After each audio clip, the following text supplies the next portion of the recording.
warahmatullahi wabarakatuh. Alhamdulillahi rabbil alamin. Wassalatu wassalamu ala nabiyyina Muhammadin sallallahu alaihi wasallam. Asyhadu an la ilaha illallah wahdahu la syarika lah, wa asyhadu anna Muhammadan abduhu wa rasuluh. Ya ayyuhalladzina amanu taqullaha haqqa tuqatih wa la tamutunna illa wa antum muslimun. Amma ba'du, fa inna asdaqal hadisi kitabullah wa khairal hadi hadi Muhammadin sallallahu alaihi wasallam, wa syarral umuri muhdatsatuha wa kullu muhdatsatin bid'ah wa kullu bid'atin dhalalah wa kullu dhalalatin finnar. Ikhwan wa akhwati fillah, bapak-bapak, ibu-ibu, kaum muslimin dan muslimah, jamaah majelis taklim Ummu Nadhirah yang semoga dimuliakan oleh Allah Subhanahu wa ta'ala. Kepada sahibul bait, keluarga Bapak Banion dan Ibu Oki, semoga Allah ta'ala melimpahkan karunia rahmat dan barakah pada keluarga dan tempat tinggal beliau. Dan tentunya kami berdoa kepada ayahanda Ibu Oki, dalam hal ini Bapak Slamet, semoga Allah Ta'ala senantiasa menjaga beliau dan memberkahi umur beliau. Puji dan syukur kita panjatkan kepada Allah Subhanahu wa ta'ala atas segala karunia nikmat yang telah Allah berikan kepada kita. Di antaranya Allah Subhanahu wa ta'ala masih memberikan kita kemudahan, kesempatan dan kekuatan untuk mengoptimalkan ibadah kepada Allah, terutama di bulan yang mulia ini, yaitu bulan Muharram. Saat ini kita sedang berada di bulan Muharram, dan amal ibadah yang harus kita tingkatkan di bulan ini memperbanyak puasa sunnah di bulan Muharram. Dan di antara puasa sunnah di bulan Muharram yang sangat ditekankan adalah puasa Asyura. Sebab Rasulullah sallallahu alaihi wasallam ketika beliau ditanya tentang keutamaan puasa Asyura, Nabi menjawab, mukaffiratun. Kata Nabi sallallahu alaihi wasallam, mukaffiratun. Puasa Asyura itu adalah pelebur dosa, yaitu dari sanatal madhiyah, dari dosa setahun yang lalu. Oleh karena itu kita berdoa kepada Allah Subhanahu wa ta'ala, semoga Allah mengampuni semua dosa-dosa kita, dan semoga seluruh amal ibadah yang kita lakukan di bulan Muharram ini semuanya diterima, diridhoi oleh Allah Subhanahu wa ta'ala. Nabi bersabda, afdhalus siyami ba'da Ramadan syahrullah al-Muharram. Puasa yang paling utama, puasa yang terbaik setelah Ramadan, ternyata bukan Senin Kamis, ternyata bukan Ayyamul Bid, ternyata bukan puasa Daud, bukan pula 6 hari di bulan Syawal, bukan juga puasa Arafah. Ternyata puasa terbaik setelah Ramadan adalah puasa pada bulan Allah, yaitu Al-Muharram, di mana kita sedang berada di dalamnya. Mudah-mudahan puasa yang hari ini mungkin sebagian kita mengerjakannya, besok dan mungkin juga ditambah dengan di hari Jumatnya, Mudah-mudahan semuanya diterima oleh Allah Subhanahu wa taala. Adapun kalau terjadi perbedaan pendapat, apakah sekarang sudah masuk tanggal 9 Muharram ataukah besok 9 Muharramnya, maka kita serahkan semuanya kepada Allah Subhanahu wa taala. Yang jelas, kalau pemerintah dan Muhammadiyah, maka tentunya memakai ilmu hisab, menetapkan 1 Muharram, yaitu pada hari Selasa pekan yang lalu di tanggal merah 16 Juni. Adapun kalau teman-teman Nahdlatul Ulama NU menetapkan 1 Muharramnya di hari Rabu, yaitu tanggal 17 Juni. Sehingga terjadi perbedaan. Ala kulli hal, maka boleh pada hari ini kita berpuasa, besok dan hari Jumat. Maka tentunya kita juga disuruh memperbanyak puasa sunnah di bulan Muharram. Bahkan di hari-hari yang lain boleh. Ya, karena memang di bulan Muharram ini disuruh memperbanyak puasa. Niatkan saja puasa sunnah mutlak di bulan Muharram. Wallahu a'lam wa bishawab. Baik, Bapak Ibu sekalian rahimani wa rahimakumullah, sebelum kajian kita lanjutkan, dari hati yang paling dalam kami mohon maaf atas keterlambatan kajian pada pagi hari ini, karena kami dari Jalan Bung Tomo tadi pagi ya, jam 8 tadi ada kajian rutin di sana. Lalu kemudian cari gokarnya lumayan agak sulit, dan kredit di jalan menuju ke Prapen Indah. Baik, kita lanjutkan materi kita. Pada 2 bulan yang lalu pertemuan kita terakhir, kalau tidak salah di tanggal 28 April 2026. Saat itu kita telah menuntaskan tafsir ayat-ayat Ya ayyuhalladzina amanu, suratnya Al-Baqarah, ayatnya 254. Itu sudah tuntas. Betul? Betul ya? Sudah tuntas. Hari ini kita akan memasuki bab baru, Bapak Ibu sekalian. Kita akan memasuki tafsir ayat-ayat yang dimulai dengan Ya ayyuhalladzina amanu, wahai orang-orang yang beriman. Hari ini kita berada di surat Al-Baqarah, ayatnya 264. Jadi kalau bulan April Al-Baqarah 254, hari ini kita memasuki Al-Baqarah 264. Juga diawali dengan Ya ayyuhalladzina amanu. Mari kita dengarkan ayatnya. Al-Baqarah ayat berapa tadi Bapak Ibu? 264. Kita dengarkan murotalnya. Allah Ta'ala berfirman, siap terjemahannya.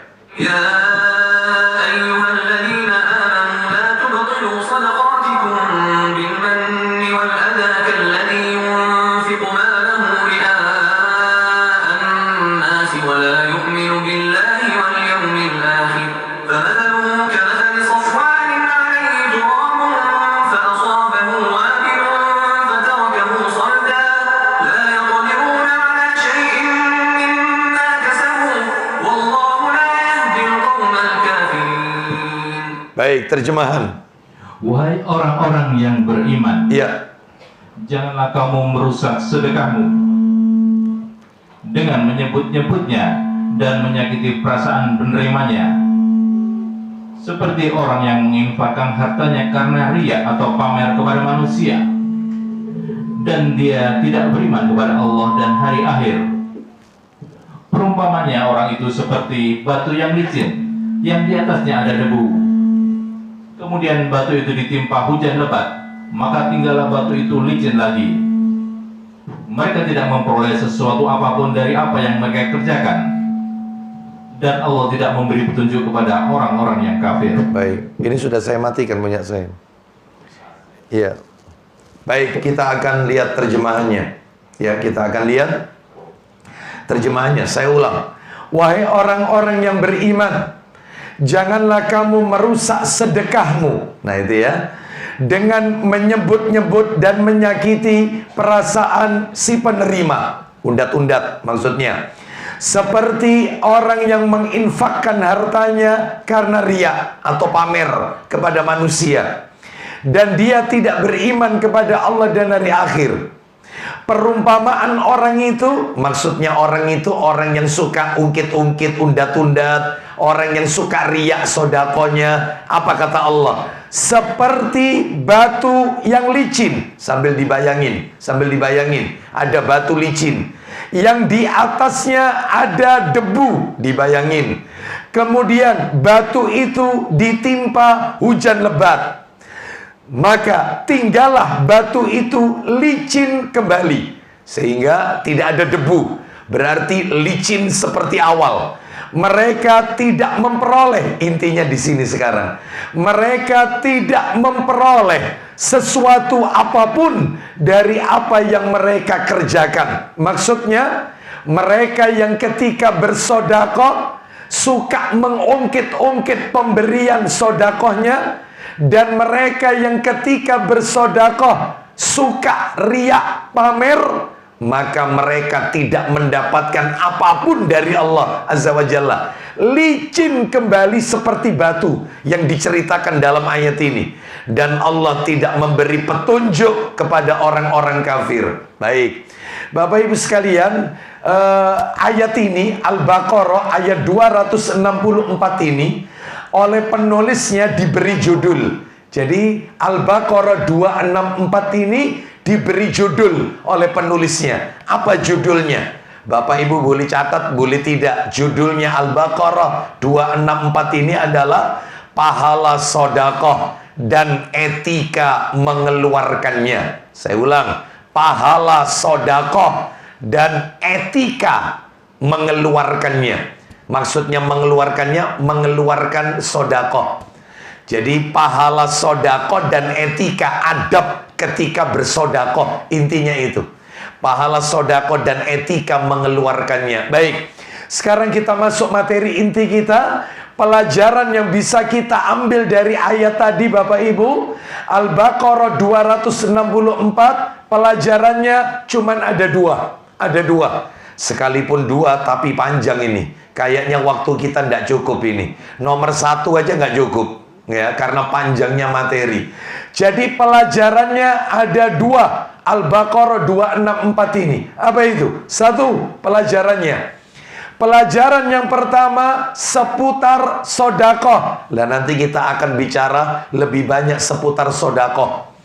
Yang nomor dua, ditulis saja 2 Romawi. Itu supaya enak. 1 Romawi seputar sodakoh. 2 Romawi, ya, yang nomor 2, siapa yang diberi hidayah atau petunjuk dan siapa yang tidak. Nah, saya ulang, siapa yang diberi hidayah itu nomor 2 Romawi.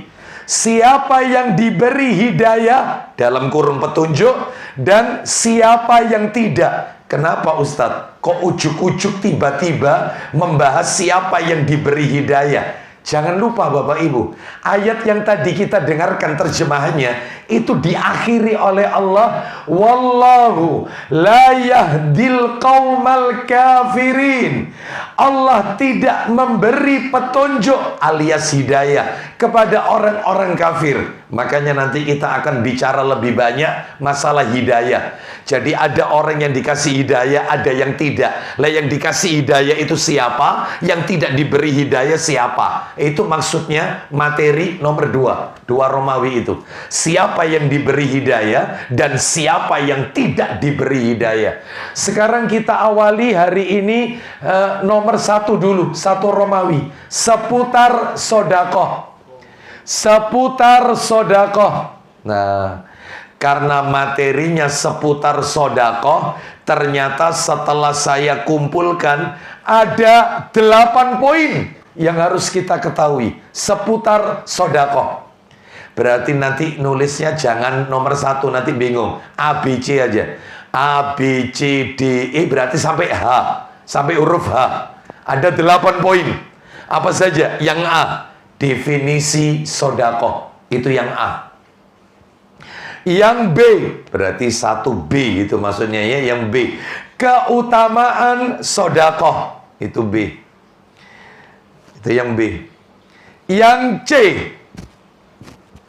sodako yang paling utama. Itu ya banyak itu.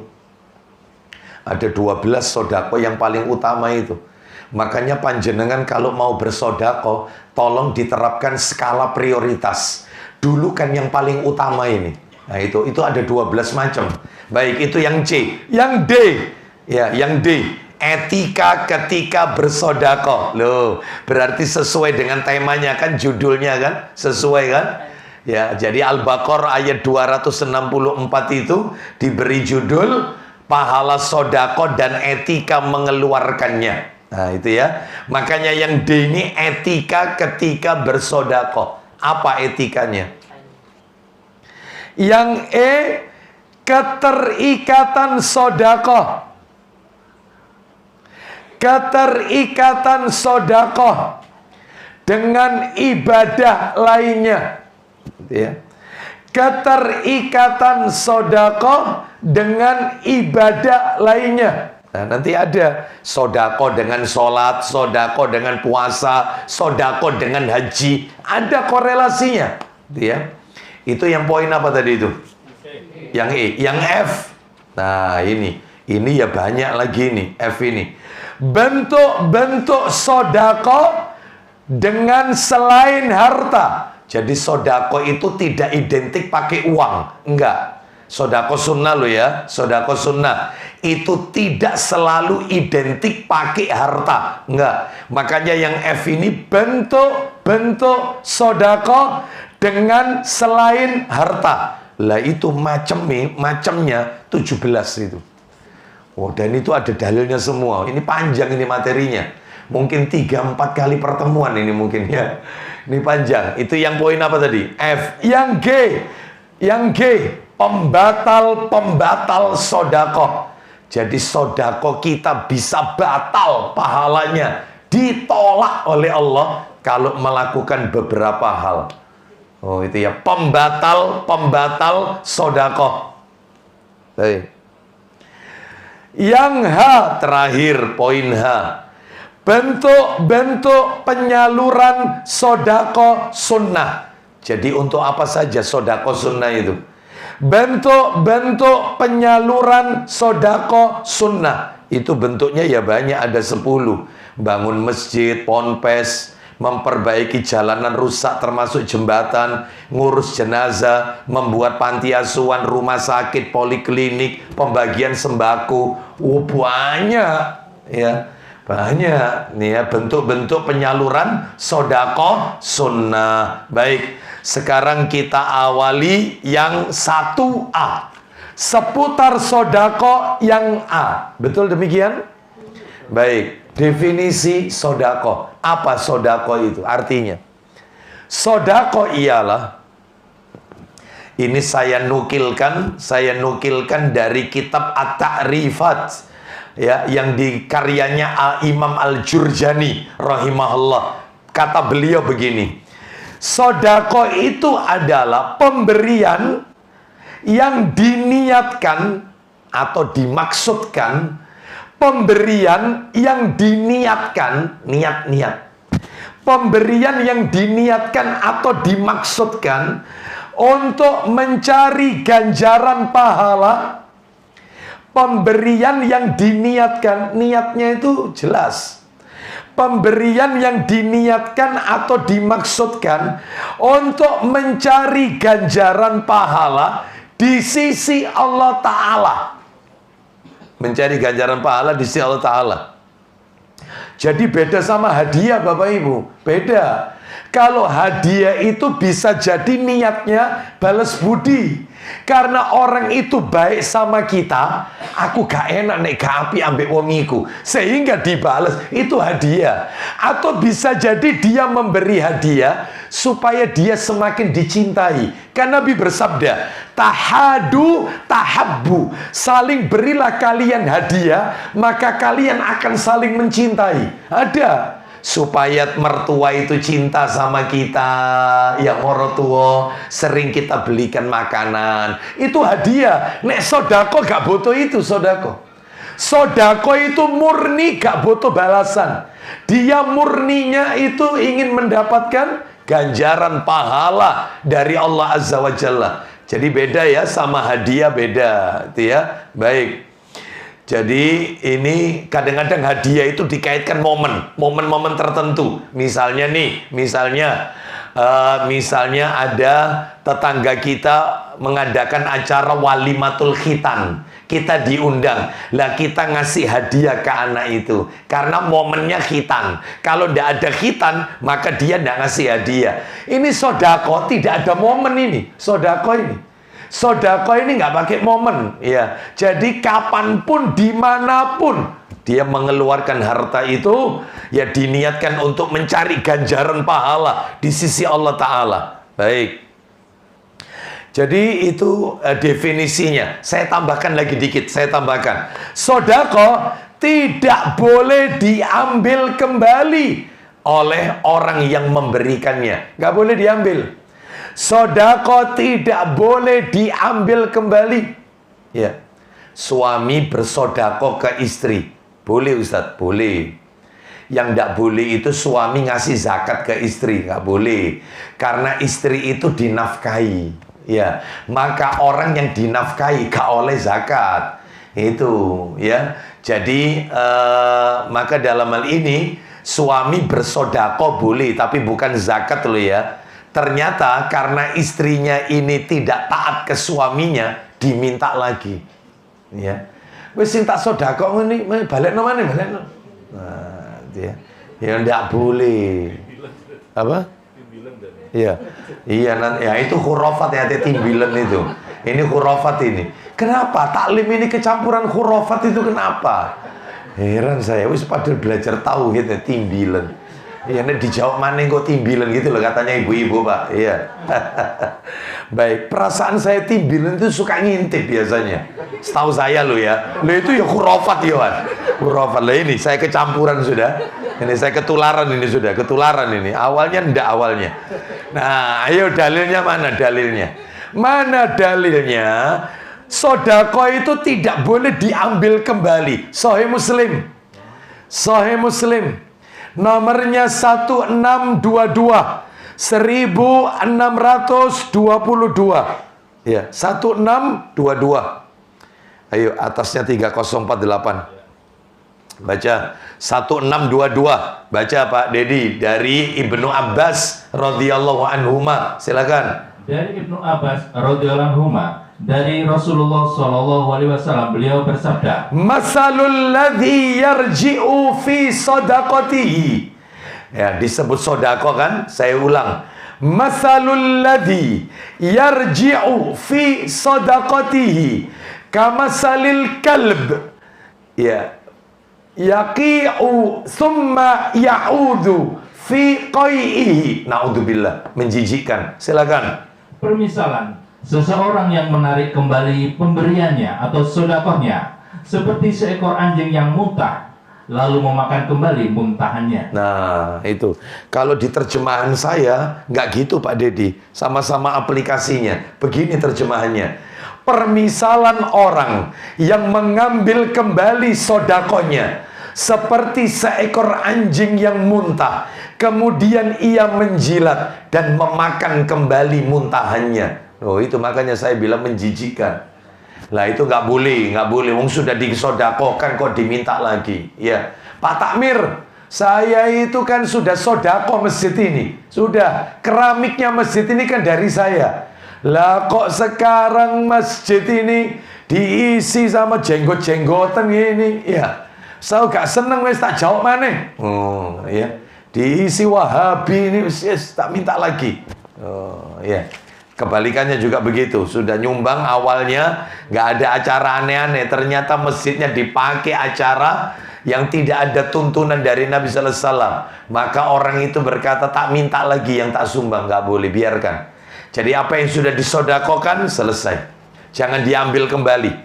Nomor B sekarang. Yang B, keutamaan sodako. Lah ini banyak, ada 12. 12 keutamaan ini baru minimal ini ya, minimal 12, sebenarnya lebih dari 20 sebenarnya, lebih. Apa keutamaan sedekah? 1. Berarti B1 ini. 1B1. Gitu ya. Baik, yang B kan keutamaan sedekah, 1B. Lah keutamaan sedekah ada 12. 1. Sedekah menghapus kesalahan dan dosa. Jadi orang kalau sedekah dosanya diampuni. Mudah-mudahan kita termasuk di dalamnya Bapak Ibu. Orang kalau bersedekah, rajin sedekah, dosanya diampuni oleh Allah. Kesalahannya dihapus. Mana dalilnya? Al-Baqarah. Loh, ada di Quran. Ya, ada di Quran. Al-Baqarah.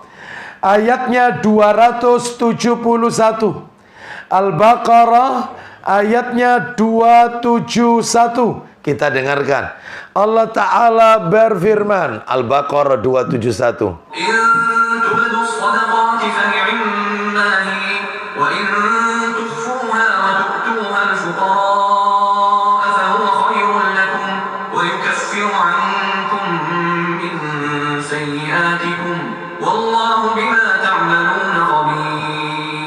Ya, silakan. Jika kamu menampakkan sedekah-sedekahmu. Baik, jika kalian menampakkan sedekah-sedekahmu. Lanjut. Maka itu baik. Gak apa-apa, baik. Tetapi ada yang lebih baik. Lanjut. Dan jika kamu menyembunyikannya. Berarti disembunyikan, tidak diumumkan, tidak diberitahu. Lanjut. Dan memberikannya kepada orang-orang fakir. Maka itu lebih baik bagimu. saya mau tanya sama panjenengan, kita ini dalam hidup itu yang kita cari yang lebih baik atau yang sekadar baik? Yang lebih baik. Jadi mengumumkan sedekah itu, menampakkan sedekah itu baik. Mungkin ada orang yang lihat lalu tergerak hatinya pengen sedekah, baik. Tetapi hati manusia kan lemah Bapak Ibu. Sedangkan syubhat ini menyambar-nyambar. Syaitan itu sangat kenal isi hati kita. Oleh karena itu jika kita sembunyikan, katanya Allah, itu lebih baik. Nah, terus belum poinnya. Maka teruskan. Maka Allah akan menghapus sebagian kesalahan-kesalahanmu. Loh, dosa-dosamu dihapus oleh Allah. Lanjut. Dan Allah Maha mengetahui apa yang kamu kerjakan. Baik, nomor 2 sekarang keutamaan sedekah. Orang yang bersedekah mendapatkan ampunan dan pahala yang besar.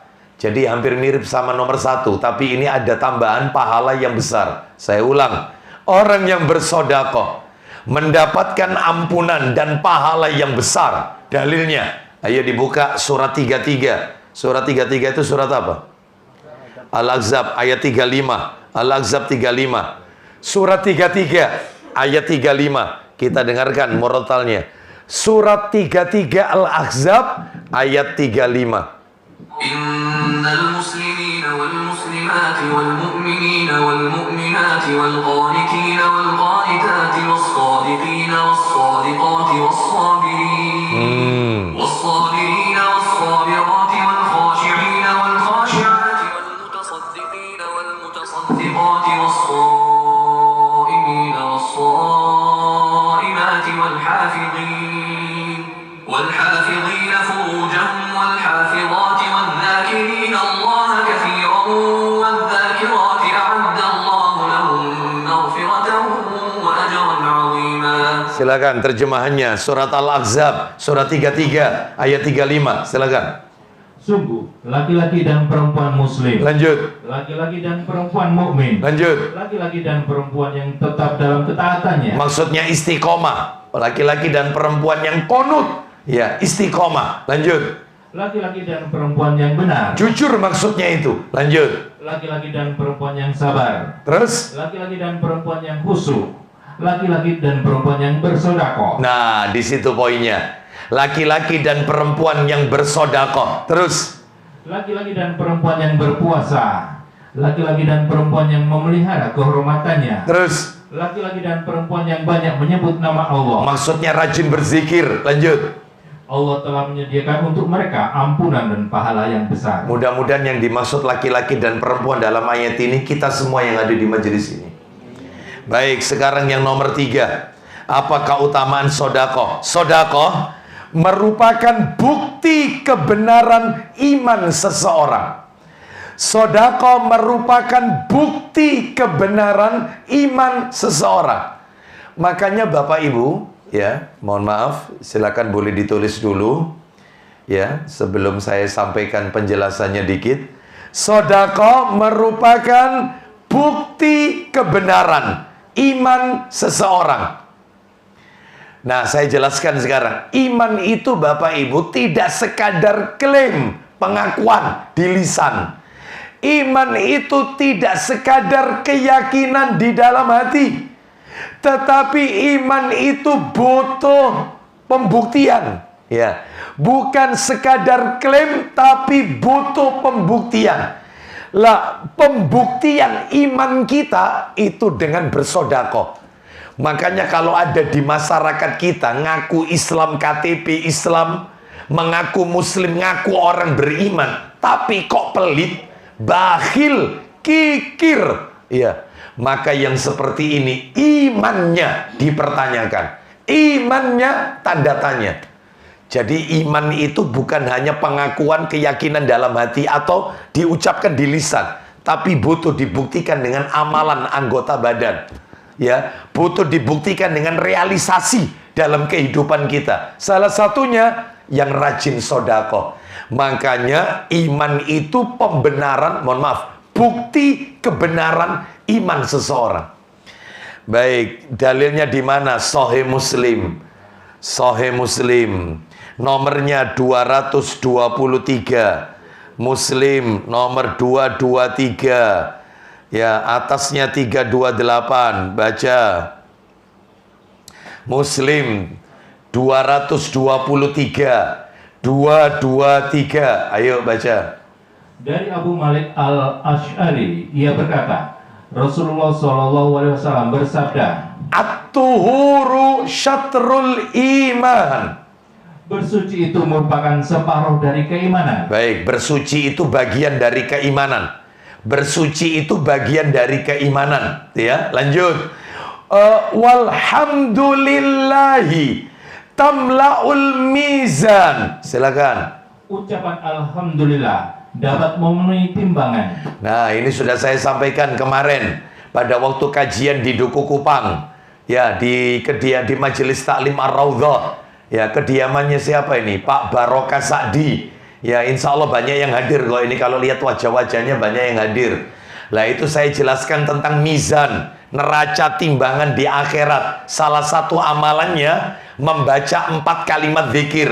Subhanallah, walhamdulillah, wala ilaha illallah, terus wallahu akbar. Itu bisa memperberat timbangan kebaikan kita nanti di hari kiamat. Nah, itu saya jelaskan waktu itu yang ditimbang itu apa? Ya, apakah imannya, ataukah amalannya, ataukah kartunya, kartu syahadat. Nah, ini nggak perlu saya ulang lagi. Intinya ucapan zikir ini, subhanallah walhamdulillah wala ilaha illallah wallahu akbar, subhanallah walhamdulillah wala ilaha illallah wallahu akbar. Terus jadikan rutin, ya. Maka itu bisa memperberat timbangan. Lanjut Pak Dedi. Wa subhanallahi walhamdulillahi tamla'ani au tamla'u ma bainas samawati wal ardi. Silakan. Sementara ucapan subhanallah Terus dan alhamdulillah, subhanallah walhamdulillah. Lanjut. dapat memenuhi ruang antara langit dan bumi. Oh, itu bisa memperberat timbangan ini. Ucapan ini diulangi terus sama Nabi. Terus sekarang poinnya. Wassalatu nurun. Silakan. Salat adalah cahaya. Cahaya. Jadi orang kalau tidak pernah sholat, maka nanti di hari kiamat dia nggak akan dapat cahaya. Apa fungsinya cahaya, Ustadz? Agar dia bisa melewati sirot. Sirot itu jembatan yang melintang di atas neraka, yang lebih halus daripada rambut, lebih tajam daripada pedang. Ya. Setiap kita pasti melewati sirot. Pasti. Lah, kita butuh cahaya untuk bisa lewat sirot itu. Makanya sholat itu cahaya, bisa mendatangkan cahaya. Terus wassadaqatu. Lah, ini poinnya. Wassadaqatu burhanun. Silakan. Sedekah adalah petunjuk. Nah, bukan petunjuk itu, salah itu terjemahannya. Petunjuk itu kan huda, hidayah. Ini burhan. Burhan itu pembenaran, bukti. Nah, makanya kalau ada orang namanya burhan, nah itu bukti, pembenaran. Ya. Jadi was-shadaqatu burhanun. Sodako itu pembenaran, bukti keimanan. Nah, itu maksudnya. Terus was-sabru diyaun. Silakan. Kesabaran adalah sinar. Sabar itu sinar, cahaya. Wal Qur'anu hujjatun laka aw alaika. Silakan. Dan kelak Al-Quran akan memberimu manfaat atau bahkan menjadi bumerang bagimu. Baik, dan Al-Quran itu bisa menolongmu nanti di hari kiamat, atau bisa menjadi bumerang bagimu karena kita nggak pernah baca Al-Quran. Baik, sekarang kita lanjutkan intinya sudah kena tadi ya. Sodako itu pembenaran iman seseorang. Nomor 4, sodako tidak akan mengurangi harta. Nggak ada ceritanya orang sodako tambah miskin. Nggak ada rumusnya, nggak ada. Nggak ada ceritanya orang sodako hartanya tambah habis, nggak ada. Makanya Islam tidak mengenal menabung pangkal kaya. Salah. Itu adalah mutunya orang-orang liberal, orang-orang sekuler, orang-orang yang punya perilaku hedonisme. Ya, itu. Ya, menabung pangkal kaya, ngelumpuk non dunya. Padahal dunia ini bakal ditinggal. Nyeleng-nyelengi tuku mas-masan, nyeleng-nyelengi tuku sawah gawe anak putu. Ya, ini adalah cara hidupnya orang-orang ahlul kitab, orang-orang kafir. Lah orang Islam gimana? Orang Islam kalau kerja, saya pernah nyampaikan kok, nggak seperti ini. Dia itu banting tulang peras keringat, kepala jadi kaki, kaki jadi kepala, kerja mati-matian. Untuk apa? Saya pengen bangun masjid, Ustaz. Saya pengen haji, Ustaz, dan menghajikan ibu saya, Ustaz. Saya ini kerja, Ustaz, sampai sip telu itu tak lakoni, Ustaz. Sip 1, sip 2, sip 3. Sip 3 jam berapa sip 3? Jam 10 malam sampai jam berapa? Subuh. Tak lakoni, Ustaz. Loh, untuk apa, Pak? Sampai Anda kerja ini sampai mati-matian gini untuk apa? Saya pengen duwe musola cili-cilian, Ustaz, celenganku, Ustaz, di akhirat. Oh, itu keren. Itu prinsip orang Islam. Jadi dia itu cari duniawi untuk akhirat, bukan menghias dunia. Mestinya yang dihias itu kuburannya, bukan dunianya. Itu ya. Makanya dalam hal ini tidak ada Islam mengenal menabung pangkal kaya. Lah yang benar gimana? Sodako pangkal sugi. Itu yang benar. Ya, sodako pangkal kaya. Mana dalilnya? Orang sodako tidak akan miskin, akan kaya. Sodako pangkal kaya. Dalilnya Sahih Muslim. Sahih Muslim. Nomornya 2588. 2588. Ya, silakan. Atasnya 4689. Baca. Ya, dari Abu Hurairah. Cepat. Mau cari ya? Enggak. Iya. Dari Abu Hurairah radhiyallahu anhu, dari Rasulullah sallallahu alaihi wasallam, beliau bersabda. Lihat ini sabdanya Nabi. Ma naqasat shadaqatun min malin. Silakan. Sedekah itu tidak akan mengurangi harta. Loh, jelas sekali. Sodako tidak akan mengurangi harta. Terus apa lagi? Mumpung hadisnya masih ada dan mumpung ini kajian Bapak Ibu ini, silakan. Apa itu? Tidaklah seorang hamba yang memaafkan kesalahan. Ulang lagi Pak Dedi. Tidaklah seorang hamba yang memaafkan kesalahan. Ya mau diulangi lagi supaya agak keras, supaya ibu-ibu itu dengar. Ulang lagi. Tidaklah seorang hamba yang memaafkan kesalahan, melainkan Allah akan tambahkan kemuliaan baginya. Loh, suaminya salah, maafkan. Disakiti hatinya, maafkan. Suami khilaf sampai akhirnya nikah lagi, maafkan. Heran saya. Dalilnya lo sudah tak wacana lo sudahan.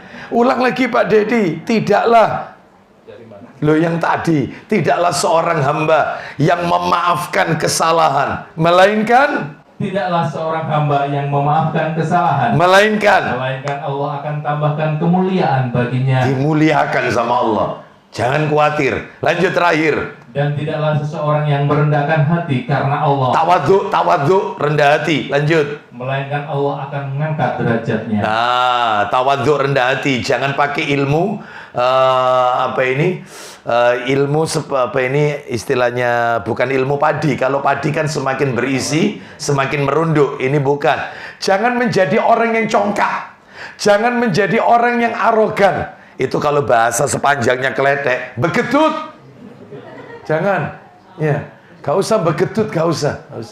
Jadi orang yang tawadhu, karena Allah akan angkat derajatnya. Iya. Jangan orang yang kepalanya terus di atas, tunduk ke bawah. Karena apa? Karena yang kita bawa kemana-mana, isi perut kita kotoran. Kita ini kemana-mana bawa kotoran, bawa najis di dalam perut kita. Jadi ojo sombong-sombong, ojo begedut. Ya, nah itu, hati-hati ya. Baik, jadi mudah-mudahan ini jadi pelajaran bagi kita semua. Ya, kita lanjutkan yang nomor berapa?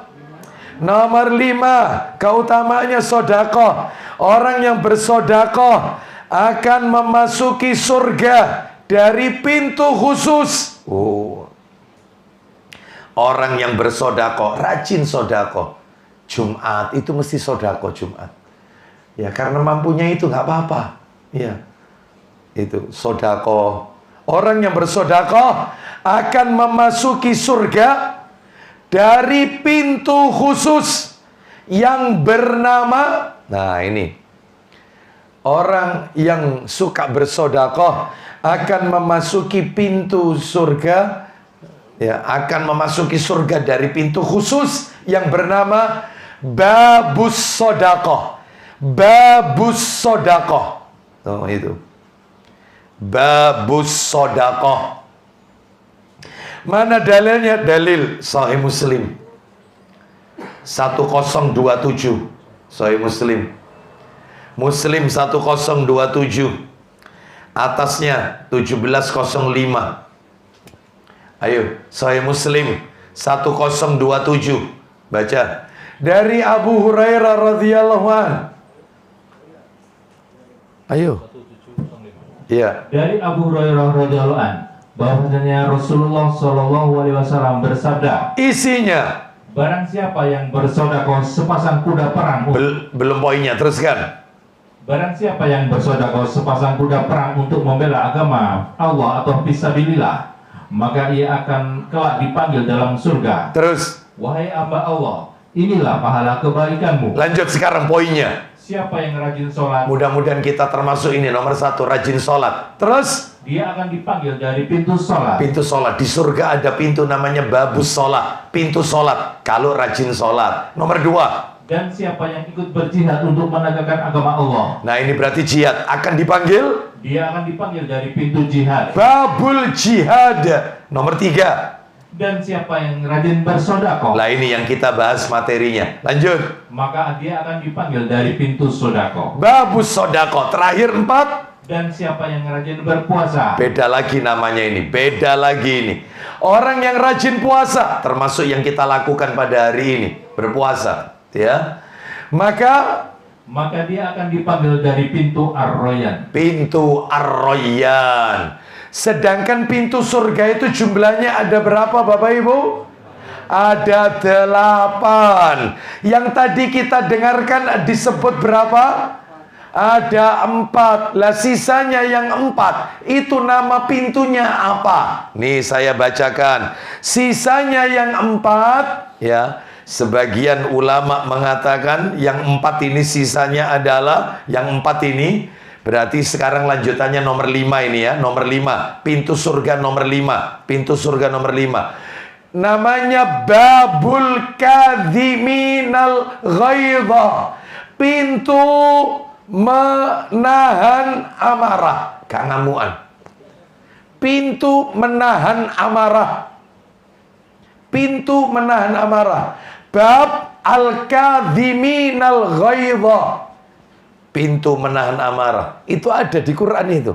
Ya, ciri-ciri orang yang bertakwa. Wal afina anin nas. Ya, apa ini? Sebelumnya itu kan diawali mereka yang berinfak bersedekah, ya. Mereka yang apa ini?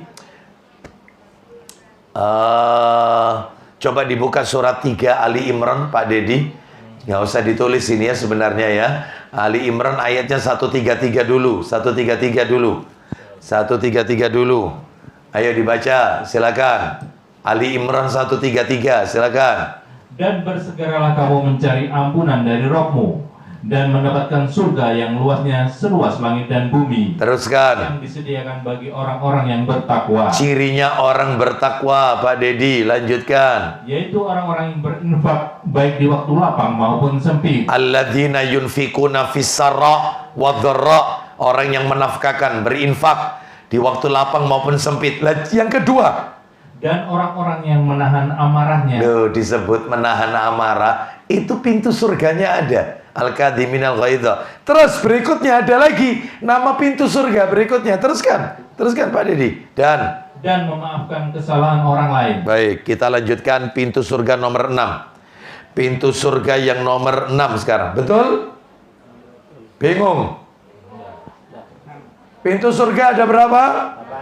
1 pintu apa? Salat. Nomor 2 pintu? Jihad. Ya. Nomor 3 pintu apa? Sedekah. Nomor 4 pintu apa? Ar-Rayyan. Bukan pintu puasa. Ar-Rayyan. Pintu khusus orang puasa. Nomor 5 pintu apa? Menahan amarah. Nomor 6 pintu memaafkan kesalahan orang lain. Nomor 7 babul aiman. Orang yang sempurna tawakalnya. Babul aiman, pintu aiman. Aiman itu maksudnya babul aiman, pintu orang yang sempurna tawakalnya. Tawakalnya sempurna. Yang nomor 8 babul walid, pintu berbakti kepada orang tua. Pintu berbakti kepada kedua orang tua. Tapi ada versi yang lain, ulama yang lain mengatakan pintu ilmu, pintu haji, pintu zikir, pintu taubat. Ada. Ini cuman redaksinya mencar-mencar ini soalnya. Nah, ini salah satunya yang sudah saya sebutkan kepada Bapak Ibu sekalian ya. Baik, kembali ke materi kita. Kembali ya, yang nomor berapa sekarang keutamaan sedekah? Nomor 6. Sedekah sunnah. Sedekah kan ada 2 ya, ada yang wajib, ada yang sunnah. Yang wajib itu nama lainnya apa? Zakat. Zakat itu sedekah wajib, Bapak Ibu. Ya, saya ulang ya, sedekah wajib itu zakat. Saya tidak bahas zakat. Itu ada materinya sendiri. Yang saya bahas pagi hari ini adalah sedekah sunnah. Sedekah sunnah dapat menyempurnakan zakat yang diwajibkan. Sedekah sunnah dapat menyempurnakan zakat yang diwajibkan. Nah, saya tanya, sedekah yang wajib tadi apa? Sedekah wajib tadi? Zakat. Kadang-kadang orang itu ketika keluar zakat mungkin menghitungnya salah. Cara menghitungnya, jumlahnya keliru. Lah itu untuk menutupinya, apa istilahnya ya, menambalnya, itu sedekah sunnah. Jadi sedekah sunnah itu menambal zakat sedekah yang wajib. Makanya jangan ditinggalkan sedekah sunnah ini. Suka memberi orang, suka sedekah ke masjid, itu nutupi zakatnya yang kurang. Nah, itu intinya itu. Termasuk sholat sunnah juga gitu. Sholat sunnah, qobliyah, ba'diyah, duha, tahajud, witir, sholat sunnah isyraq. Ya, termasuk sholat sunnah gerhana matahari, sholat sunnah gerhana bulan, sholat sunnah istikharah, sholat sunnah minta hujan istisqa. Ya, semua sholat sunnah, semuanya. Itu fungsinya nutupi sholat fardunya yang cacat. Kan bisa jadi ketika kita sholat ini banyak. Di antaranya gangguannya tidak khusyuk. Ketika sholat ingat barangnya yang hilang. Atau sudah ketemu. Oh, tak deke kono kan. Oh, ya. Ketika sholat lupa jumlah rokaat. Sering kayak gini. Ketika sholat lupa ayat yang dia baca, lupa ayatnya, sehingga nggak bisa melanjutkan. Yang ada lagi, ketika sholat, bacaan ayat yang satu nyambung ke surat yang lainnya. Oh, ada melenceng.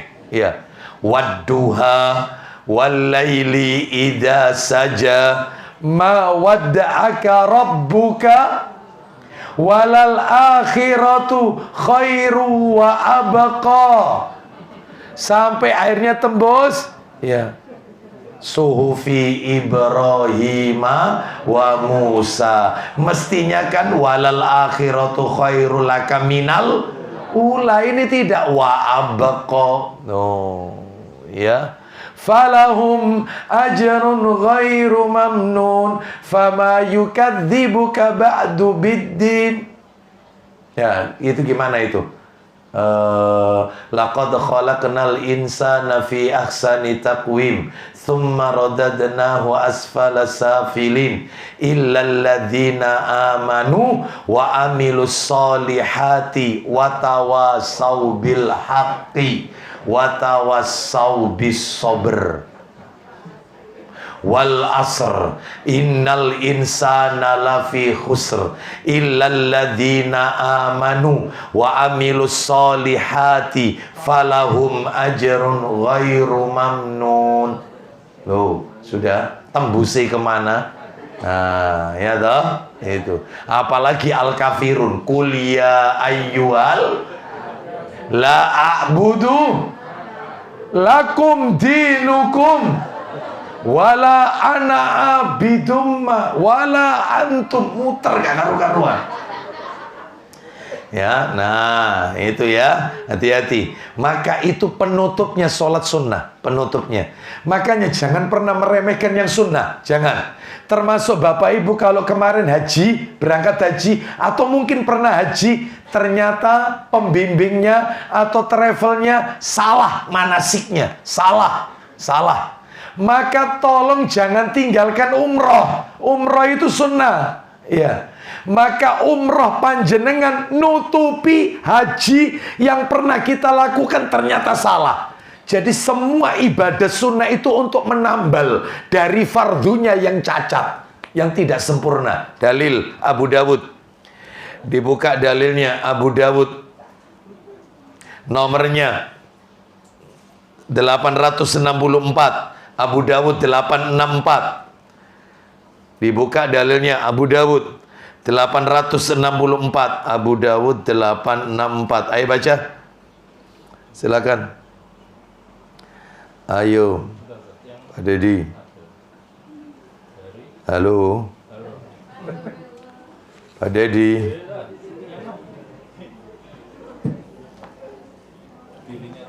Halo. Baca dari Abu Hurairah radhiyallahu an, dia berkata, ya langsung aja bawanya. Rasulullah SAW bersabda, silakan. Sesungguhnya yang pertama kali dari situ, silakan.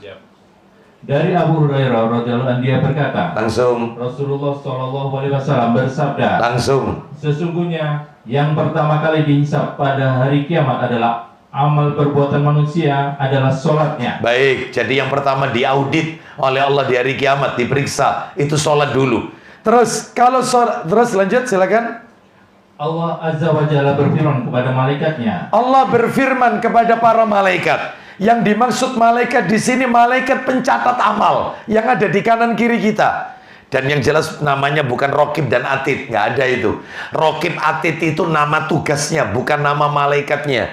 Jadi malaikat yang ada di kanan kiri kita ini ada yang mengawasi, ada yang mencatat. Lah itu bahasa anunya, nama bahasa Arabnya Rokib dan Atid, intinya itu. Jadi bukan nama malaikat, itu tugasnya. Ya, tugasnya mengawasi sama mencatat. Iya. Terus apa firman Allah kepada malaikat yang ada di kanan kiri kita? Silakan. Periksalah sholat hambaku. Coba kalian cek hambaku ini sholatnya. Teruskan. Sempurnakah atau justru kurang? Hambaku ini sholatnya sempurna atau kurang? Lanjut. Sekiranya sempurna, Duh, ini kalau sempurna 5 waktunya sempurna, subuh, zuhur, asar, maghrib, isya sempurna, maka catatlah baginya dengan sempurna. Dan jika terdapat kekurangan, nah kalau sholatnya kurang, lanjut. Allah berfirman, Apa kata Allah Azza wa Jalla? periksalah lagi, Apakah? apakah hambaku memiliki amalan sholat sunnah? Tuh, sampai Allah bertanya, coba kalian cek, hambaku ini punya sholat sunnah atau tidak? Lanjut. Jikalau terdapat sholat sunnahnya, maka Allah berfirman, cukupkanlah kekurangan yang ada pada sholat wajib hambaku itu dengan sholat sunnahnya. Lanjutkan bawahnya. Abu Hurairah radhiyallahu an, dari Abu Hurairah dari Nabi sallallahu alaihi wasallam seperti hadis di atas. Lanjut bawahnya. Rasulullah sallallahu alaihi wasallam bersabda, bawa sendiri. Kemudian beliau sallallahu alaihi wasallam bersabda, terus kemudian zakat dihisab seperti itu juga. nah, zakat dihisab seperti itu juga. Terus Kemudian semua amalan dihisab seperti itu. jadi kalau zakatnya itu kurang, maka sodako yang dicari. Kalau hajinya cacat, maka umrohnya yang dicari. Nah, untuk nutupi, ya. Sekarang yang nomor berapa? 7. Keutamaan sodako nomor 7. Betul ya? Nomor 7. Yang nomor 7, sodako dapat membersihkan harta dan mengikis kotoran-kotoran yang menimpanya. Sodako dapat mengikis harta dan dapat membersihkan harta dan mengikis kotoran-kotoran yang menimpanya. Lah namanya kita ini dapat rezeki Bapak Ibu sekalian. Tentunya di dalamnya itu pasti bercampur sesuatu yang syubhat Bapak Ibu. Bahkan kalau kita mau jujur Bapak Ibu, harta, uang yang ada di kantong panjenengan sekarang, di dompet Anda, itu kalau mau diurut terus ke atas terus, jatuhnya haram. Jatuhnya haram, bukan halal. Jatuhnya haram. Kita dapat uang dari mana? Misalnya istri dapat suami. Suami dari mana? Ya kerja. Kerjaannya apa? Kerjaannya halal, baik. Perusahaannya bagaimana? Perusahaannya ternyata yaitu menggaji karyawan, ya salah satunya adalah diambilkan dari penghasilan dan seterusnya. Terus kemudian setelah itu perusahaan itu dapatnya dari mana? Dari diurut terus ke atas, ketemunya haram. Entah dari sumber pajak, entah dari bank korespondensi, ya, dan seterusnya, entah dari macam-macam, ya, jatuhnya haram. Makanya sodako untuk membersihkan, ya, supaya mengikis kotoran-kotoran ini, dikikis, ya, membersihkan harta. Dalilnya mana? Abu Dawud dibuka, Abu Dawudnya dibuka, nomornya 3326. Abu Dawud nomor 3326, 3326 Abu Dawud. Ya, silakan baca. Silakan. Ya, betul, dari Qais. Silakan. Dari Qais bin Abi Goraza, ia berkata, dahulu kami di masa Rasulullah SAW dijuluki dengan julukan para calo. Calo. Kalau sekarang itu ya calo ya sekarang ya. Makelar, betul Pak Guru, betul. Makelar. Itu kalau bahasa Arabnya makelar, samasir. Bahasa Arabnya makelar itu samasir. Makelar rumah, makelar mobil, makelar sepuabe di makelari, ya. Seperti itu. Lah ternyata di zaman Nabi ono makelar, ceritanya itu ada makelar. Terus lanjut, silakan. Suatu ketika Rasulullah SAW melewat di hadapan kami Dan lalu menjuluki kami dengan nama yang lebih baik daripada sebelumnya. lanjutkan. Beliau menyatakan, Baik, apa kata Nabi kepada para calo ini, para makelar ini? Silakan. wahai para pedagang, Wahai para pedagang. Nabi tidak mengatakan wahai para calo, wahai para makelar. Enggak. Nabi malah mengatakan ya masyarakat tujar, wahai para pedagang. Lanjut. sesungguhnya dalam transaksi jual beli itu seringkali ternodai oleh perbuatan sia-sia dan ucapan sumpah. Maka Maka bersihkanlah itu dengan sodako. nah, iya. Yang namanya orang transaksi jual beli, lah kita misalnya makelar, menjualkan barangnya orang. Kita jualkan, Pak, ini ada rumah begini-begini, kita ya, otomatis kan kita mendapatkan sesuatu. Entah itu, apa itu istilahnya, fee. Ya, fee. Sesuai kesepakatan. Nanti kalau rumah laku sekian, kamu dapat sekian. Nanti kalau laku sekian, kamu dapat sekian. Dari penjual, dari pembeli, sesuai kesepakatan pokoknya. Maka kata Nabi, terkadang di dalamnya ada sumpah-sumpah palsu. Iki api, Pak, demi Allah, wais, tak jamin, Pak. Padahal itu banjir itu daerah situ. Lah dia ngomongnya, iki bebas banjir, Pak. Ini daerah sini bebas banjir. Sampean punya duwe omah iki, Pak, wis paling murah iki. Ya, sampean rezeki oleh omah iki. Lah bojo ono bojoke. Makanya supaya bersih, begitu dapat sedekah. Untuk mengikis kotoran-kotoran yang ada di dalamnya. Itu. Ya. Baik, kita lanjutkan. Jadi, namanya orang jualan, pasti dia akan gimana caranya barang saya ini terkesan baik di hadapan pembeli. Nah, sekalipun dengan cara-cara yang mungkin dusta, sumpah palsu, ya dan seterusnya. Wallahu a'lam bishawab. Baik. Nomor 8, sedekah dapat mengobati penyakit-penyakit jasmani. Coba ya, di antara kita kalau memang sakit misalnya ya, sakit, maka sedekah. Sedekah itu bisa mengobati penyakit jasmani. Ya, penyakit jasmani loh ini.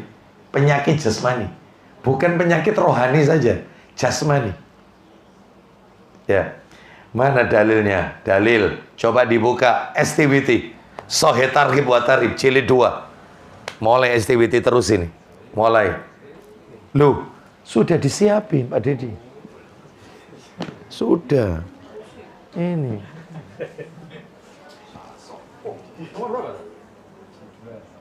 Jilid 2. Nomornya 744. 744. Baca silakan. Dawu mardhakum bis shadaqah. Silakan. Dari Al-Hasan, dari Rasulullah SAW, beliau bersabda, isinya, obatilah orang-orang yang sakit di antara kalian dengan sedekah. Tuh. Obati orang-orang sakit di antara kalian dengan sedekah. Dawu mardhakum sedekah. Jadi sedekah ini dapat mengobati penyakit-penyakit jasmani. Nomor 9. Sedekah menghasilkan pahala yang besar. Sedekah menghasilkan pahala yang besar. Koma. Nah ini rinciannya pahalanya ini. Sedekah menghasilkan pahala yang besar yang Allah kembangkan. Yang Allah kembangkan. Dikembangkan, Allah kembangkan dan dilipat gandakan bagi pelakunya. Masya Allah. Allah kembangkan dan dilipat gandakan bagi pelakunya. Sedekah menghasilkan pahala yang besar yang Allah kembangkan dan dilipat gandakan pahala bagi pelakunya. Dalilnya Sahih Targhib wa Tarhib STWT jilid 2 tetap nomor 856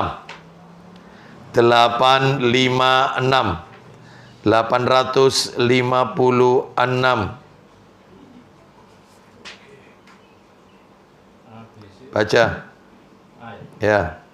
Dari Abu Hurairah radhiyallahu anhu, dia berkata, ya. Rasulullah SAW bersabda, "Mana qasat shadaqatun min malin." Silakan.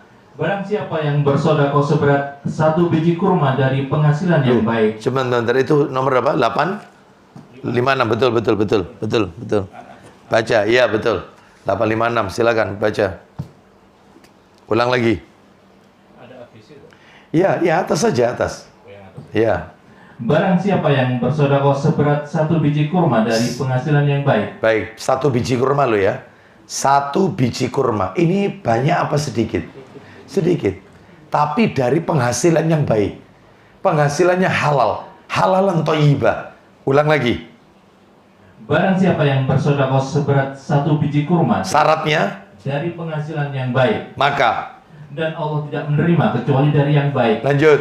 Maka Allah menerimanya dengan tangan kanannya. Allah menerima dengan tangan kanannya. Berarti Allah punya tangan. Iya.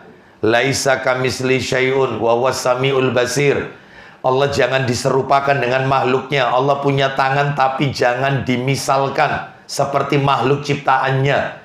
Bahkan ada dalil kedua tangan Allah itu kanan. Dua-duanya kanan. Itu ada dalilnya.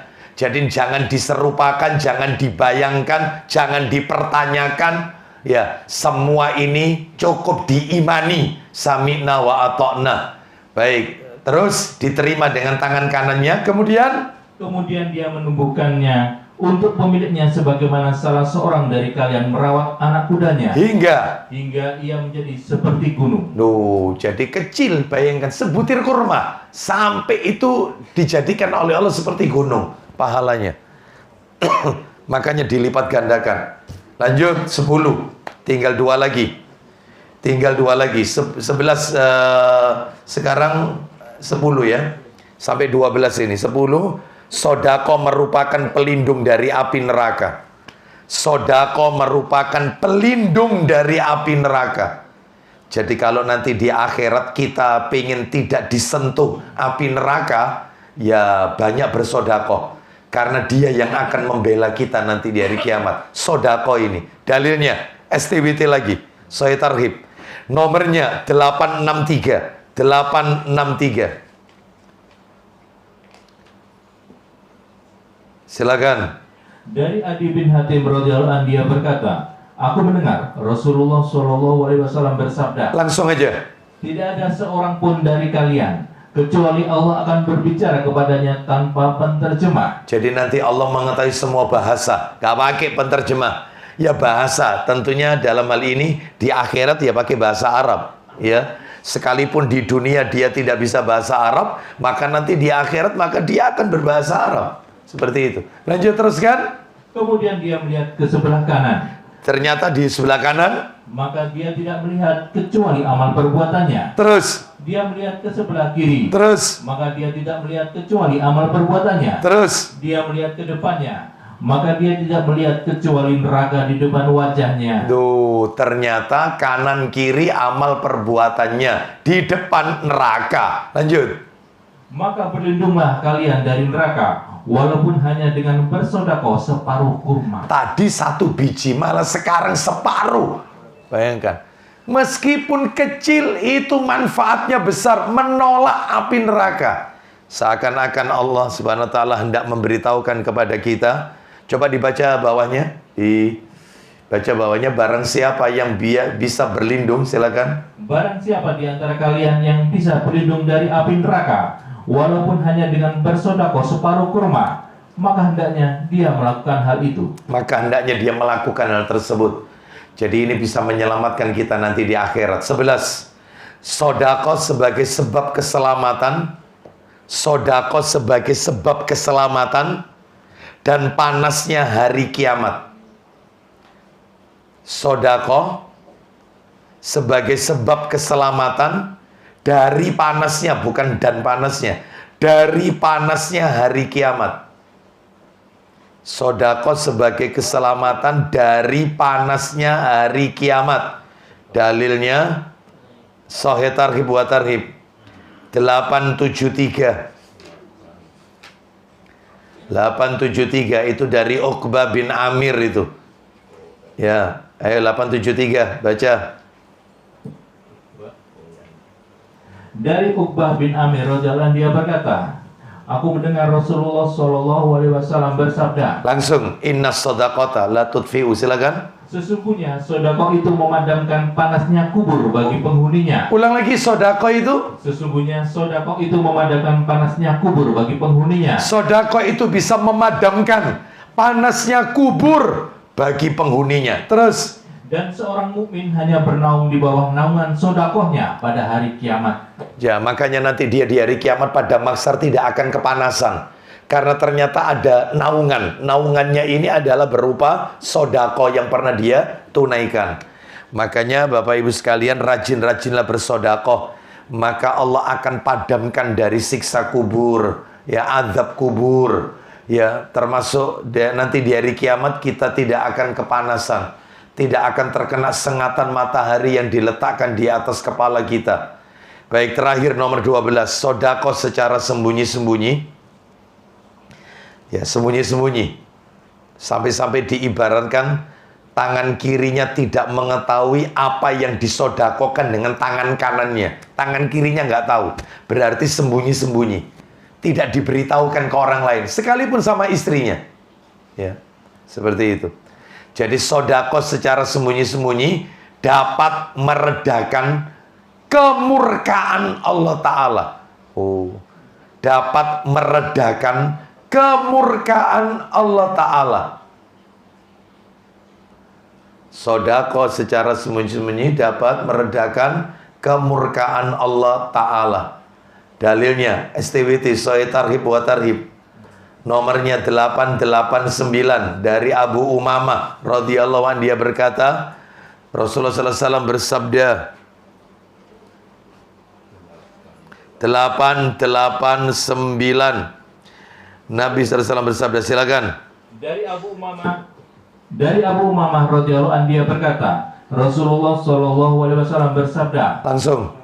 berbuat kebaikan itu melindungi dari penyebab kematian yang buruk. Terus. Dan sedekah secara sembunyi-sembunyi memadamkan murka Rabbmu. Dan silaturahim adalah menambah umur. Coba Bapak Ibu perhatikan kalimat tadi yang kita dengarkan. Itu ada 3 itu Nabi katakan. Ada 3. Coba ulang lagi. Saya bacakan aja. Berbuat kebaikan melindungi dari penyebab kematian yang buruk. Jadi orang itu kalau semasa hidupnya suka beramal soleh, berbuat baik, maka dia tidak mungkin mati su'ul khotimah. Mustahil, mustahil, mustahil. Ini janjinya Nabi ini. Saya ulang ya artinya. Berbuat kebaikan. Contohnya berbuat baik ya banyak. Dengan orang tua berbuat baik, dengan istri berbuat baik, dengan suami berbuat baik, dengan tetangga berbuat baik. Ini baik, ukurannya apa? Baiknya ini. Ukurannya ya Al-Quran dan As-Sunnah. Bukan ukurannya hawa nafsu kita. Bukan. Ukurannya Quran dan Sunnah. Jadi saya ulang nih. Berbuat kebaikan itu melindungi dari penyebab kematian yang buruk. Berikutnya, sedekah dengan sembunyi-sembunyi, memadamkan murka Rabb, murkanya Allah. Terakhir, silaturahim, menambah umur. Loh, coba. Makanya rajin bersedekah. Wallahu a'lam wa bishawab. Ya. Baik Bapak Ibu sekalian, saya cukupkan sampai poin yang B ya. Tolong catatannya dibawa, bulan depan kita lanjutkan poin yang C. Apa Bu, Pak, poin C itu? Sedekah yang paling utama ada 12. Sedekah yang paling utama itu best of the best ada 12. Ya. Wallahu a'lam bishawab. Ini ada pertanyaan ini masuk. Saya jawab yang ini aja ya. Ustadz, zikir setelah sholat tahajud apa sama dengan zikir setelah sholat wajib? Zikir setelah tahajud itu tidak ada. Setelah tahajud itu kan witir. Habis witir itu cuman membaca Subhanal Malikil. Ya, berapa kali? 3 kali. Subuhun kudusun Rabbul Malaikati Waru. Ya cuman itu aja. Apa sholat tahajud zikirnya cuman membaca istighfar 100 kali? Enggak. Jadi tidak ada zikir khusus tanda kutip. Setelah tahajud tidak ada. Tidak ada. Tetapi yang ada itu adalah mendekati waktu subuh kita disuruh beristighfar, memperbanyak istighfar. Astagfirullah, astagfirullah. Mendekati waktu subuh. Itu ada dalilnya. Mana dalilnya? Buka surat Ali Imran. Dilebokno bisa. Astagfirullah. Ya Allah, ini masih bertanya. Ini kan ngusir saya secara halus ini. Iya. Saya tersinggung saya. Ali Imran ayat 17. Ali Imran ayat 17. Baca. Iya. 17. Juga orang yang sabar. Terus. Orang yang benar. Terus. Orang yang taat. Terakhir, orang yang menginfakkan hartanya, poin-poinnya. dan orang yang memohon ampunan pada waktu sebelum fajar. Nah, ya kan, minta ampun sebelum fajar, sebelum subuh, waktu sahur. Istighfar terus, itu ada. Jumlahnya berapa kali? Tidak ada hitungannya. Jadi kalau zikir khusus setelah tahajud, tidak ada. Kalau setelah sholat duha, itu ada. Allahumma firli wa tub alayya innaka antat tawwabur rahim. Berapa kali? 100 kali. Itu ada setelah duha. Ada ya. Wallahu a'lam bishawab. Demikian yang bisa kami sampaikan. Mudah-mudahan Allah meridhai semua amal ibadah kita. Kita tutup wassallallahu ala nabiyyina wa ala alihi washabihi wasallam. Subhanakallahumma wa bihamdika asyhadu an la ilaha illa anta astaghfiruka wa atubu ilaik. Wa akhiru da'wana anil hamdulillahi rabbil alamin. Assalamualaikum warahmatullahi wabarakatuh.